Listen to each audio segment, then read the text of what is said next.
Bonjour, je m'appelle Antoine Logo. J'ai obtenu mon bachelor l'année passée, en 2023, à la Haute École d'ingénierie et de gestion d'Yverdon-les-Bains.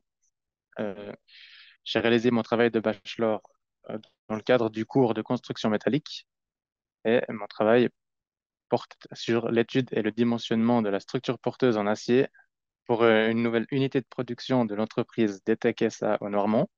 Cette entreprise DTEC SA est notamment active dans le fraisage en barre pour des domaines variés tels que l'horlogerie, par exemple. Et donc, pour répondre à son expansion de ces dernières années, elle a décidé de construire une halle industrielle de 30 mètres par 130 mètres en métal sur deux niveaux.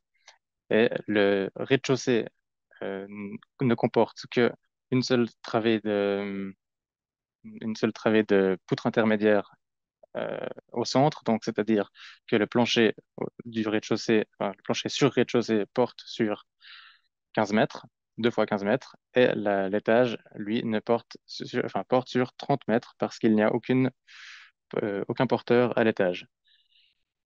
Le plancher sur rez-de-chaussée a été étudié en deux variantes de plancher mixte, acier-béton. La première variante est une variante classique avec des poutres principales euh, sur trois appuis avec une portée de 2 fois 15 mètres et les solives dans l'autre direction avec une des tôles par-dessus, assez classique. La variante numéro 2 euh, ne comporte pas de solives et simplement des poutres sur trois appuis principales euh, sur 30 mètres et avec des portées, des entraxes rapprochés. C'est la variante numéro 1 qui a été choisie pour des raisons économiques et de simplicité de mise en œuvre. Ensuite, pour l'étage, donc avec une portée de 30 mètres, quatre variantes de poutres ont été étudiées, de poutres principales. La première est une poutre à treillis avec une hauteur statique de 2,60 m. La deuxième variante est un profilé composé soudé avec une hauteur réduite, une hauteur statique réduite à 1,75 m à mi-travée. La troisième variante est une poutre à soutirant avec une poutre principale à deux pans, une toiture à deux pans, donc une poutre principale en compression et puis un soutirant 3,50 m plus bas. Et la dernière variante est une poutre en arc avec également un soutirant horizontal en dessous. C'est la variante numéro 3 qui a été choisie pour euh, l'étude finale parce qu'elle était plus raisonnable dans les termes de mise en œuvre. Et la variante 4 aurait pu aussi être choisie, mais elle s'éloignait un peu trop du concept architectural. Donc c'est la variante numéro 3 avec une poutre à soutirant est assez intéressante d'un point de vue statique, non pas par son système général qui est assez simple, mais plutôt pour les introductions des efforts au nœud, là où il y a les montants, parce que les efforts devaient être amenés en un seul point entre les efforts de traction du type des tirants et les efforts de compression et de moment de flexion des poutres principales.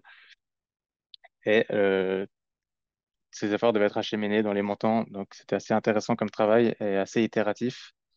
Une étude de complémentaire a été réalisée dans le cadre de ce travail. Il s'agit de l'étude d'un potentiel effet cadre de ces poutres de toiture. Donc, toute l'étude a été réalisée sans effet cadre, donc avec simplement des, une poutre appuyée sur les montants de façade. Et la question était de savoir si euh, un, un effet cadre pouvait permettre de mieux de mieux reprendre les efforts horizontaux dans cette structure et voir quelle était la différence en termes d'effort statique. Donc ce qu'il en a résulté, c'est que un effet cadre a un effet bénéfique sur les sections de cette poutre en termes de vraiment d'effort intérieur, mais en ce qui concerne la part des reprises horizontaux, des efforts horizontaux, euh, il s'est avéré que il n'y avait aucune différence, quasiment aucune différence entre les deux systèmes. Pour la poutre de toiture qui porte sur 30 mètres, quatre variantes ont été étudiées. La variante 1 est poutre à treillis avec une hauteur statique de 2,60 m. La variante 2 est un profilé composé soudé avec une hauteur statique de 1,70 m à mi-travée. Et la variante 3 est une poutre à soutirant avec une toiture avec une toiture à deux pans. Je recommence. Et la variante... je recommence. La variante 3 est une poutre à soutirant à deux pans avec un soutirant 3,50 m plus bas que la poutre principale.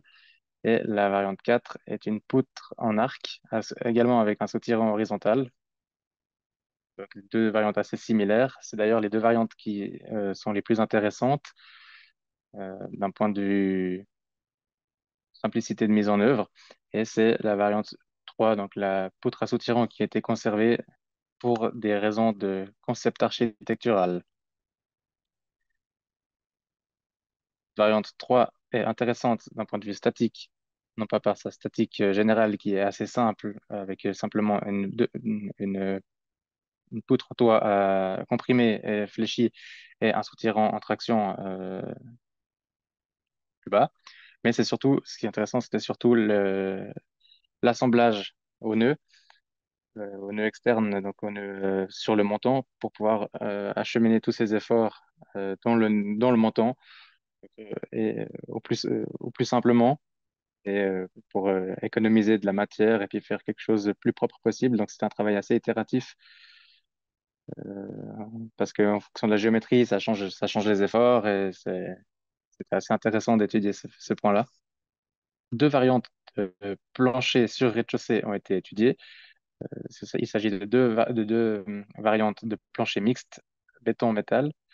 Euh, la première variante est une variante assez classique avec des poutres principales transversales sur 2 fois 15 mètres de portée qui reçoit des solives et puis le plancher avec des tôles et du béton. La deuxième variante est une variante sans solives, donc les poutres principales sont rapprochées et les tôles portent dans l'autre direction. Et c'est la variante 1 qui est préférée pour des raisons économiques et de mise en œuvre. Je recommence juste le bout. Pour la toiture, quatre variantes ont été étudiées. Donc, il s'agit d'une toiture à deux pans et la poutre principale a une portée de 30 mètres. La première variante est une poutre à treillis avec une hauteur statique de 2,60 m à mi-travée. La deuxième variante est un profilé composé soudé avec une hauteur statique de 1,70 m. Et la troisième variante est une poutre à soutirant avec une poutre principale en compression et un soutirant horizontal en traction, 3,50 m plus bas. La dernière variante, et la quatrième variante, est une poutre en arc à soutirant aussi. Donc, même principe que la précédente, mais avec une poutre arquée. C'est d'ailleurs les deux variantes qui ont été les deux variantes les plus intéressantes, les variantes 3 et 4. Et c'est la variante 3 qui a été choisie pour des raisons de concept architectural. Et c'était aussi cette variante c'est la variante 3 qui a été choisie pour des raisons de concept architectural et parce que c'est c'est une variante qui est intéressante qui était particulièrement intéressant avec cet assemblage était notamment le travail itératif derrière pour pouvoir acheminer tous les efforts en un seul point et les acheminer le plus proprement possible entre le tirant et la poutre principale pour les amener jusqu'au montant de bord. Cette variante était intéressante d'un point de vue statique, euh, notamment par au nœud, l'assemblage donc du tirant horizontal qui arrive contre le profilé comprimé et fléchi. Donc, ce qui est intéressant, c'était qu'il y avait un travail itératif à réaliser pour pouvoir acheminer au mieux ses efforts en fonction de la géométrie disponible et donc d'acheminer l'effort de traction avec l'effort de compression pour finalement l'acheminer vers le montant de façade.